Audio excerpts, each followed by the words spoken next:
Good morning, I'm Aziff Azuddin. You're watching Morning Headlines and it's the 2nd of April. Now, Malay Mail has a nice little message for all of us in the form of infographics. So there you have it, 12 ways to save water. But what is this in reference to? The headline, brace for dry taps till end of the year. Now, what's sketchy about this report is that Malay Mail cites an unnamed source, continuously saying that despite the rains for the past few weeks, water levels in Selangor dams are still low, and the water rationing, which has been happening every other 2 days, will continue for end of the year. Now, I know they're trying to be a bit hopeful with giving us a remedial way to take care of water, to conserve water, but I think the main issue here is that what is the Selangor state government doing? More importantly, what are the street players, the Selangor state government, the federal government, and also the water concessions doing about this? I mean, we are suffering out here. People are not bathing, every other 2 days, which is actually what New Straits Times runs on a more emotional level. And there you have it. It's pouring anger. It's pouring anger. People are unhappy. And there's a nice photograph here, which is actually a very contrasting one. If you can see a woman holding a plastic bag over her head during rain.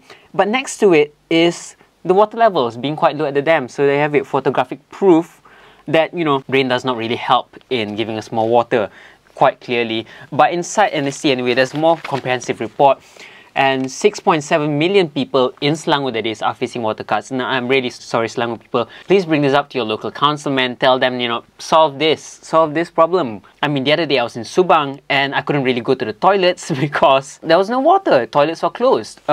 Really, really bad. Another interesting note, you see a comic drawn by Lat, one of our local artists, about KLIA 2. This is very interesting, a very subtle, actually, criticism towards KLIA 2, which the Star runs in their front pages, by the way, with KLIA 2, AirAsia won't budge.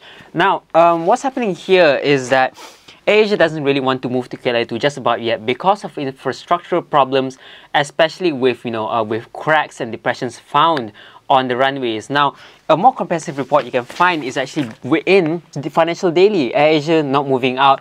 Now, this is in reference to the infrastructure problems.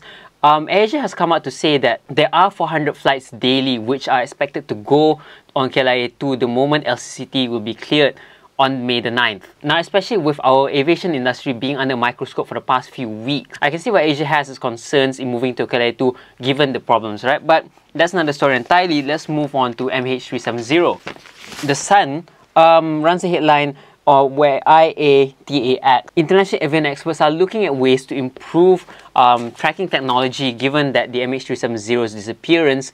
So there you have nice little story bars there in blue and red. People are still debating on what were the last words of Captain Zahari in this final one here, which is something actually Berita Harian brings on the front page. Suara siapa? Whose voice was it?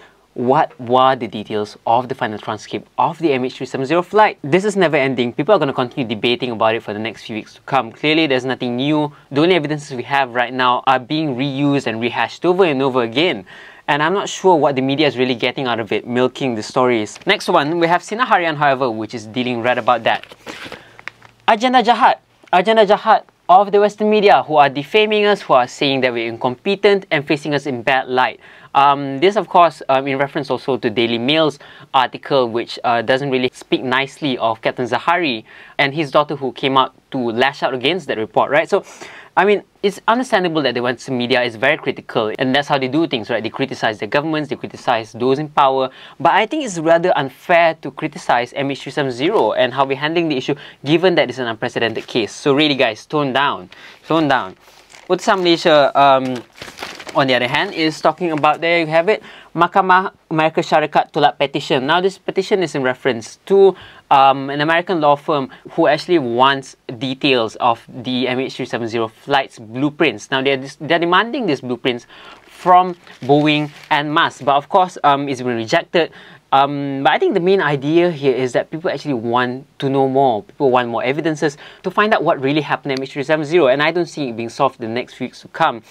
Anyway, MH370, we're just going to wait for more updates with more press conferences. And finally, Metro running on its usual tone of tension. Kelah ketika solat. Someone was actually slashed during their prayers. Nice illustration here, rather graphic, I might say. So these two people were praying, and apparently they're friends, right?